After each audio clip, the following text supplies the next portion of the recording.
How to delete WhatsApp chat permanently from both sides on iPhone. Hello everyone. In this video, I will show you how to delete WhatsApp chat permanently from both sides on iPhone.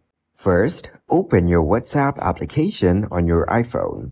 Once you're here, hold the message you want to delete. Now, tap on Delete. Then, tap on the delete icon. Here, tap on Delete for me. As you can see, the message is deleted for me.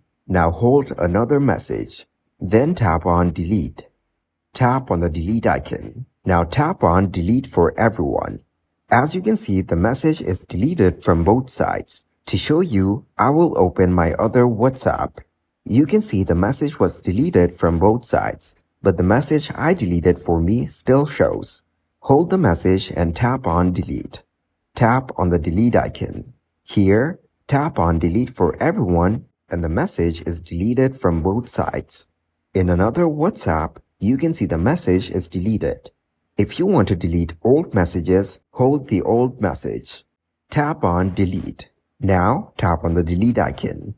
As you can see, the Delete for Everyone option is not available for old messages. Now take note of the message date. Open your mobile settings. Go to General. Then tap on Date and Time. Turn off the toggle for Set Automatically. Set the date and time the same as that message, and you can delete that message from both sides. Thank you guys for watching this video. Hope you got some value. Make sure to like the video and subscribe to the channel to get notified of new videos. See you in the next one.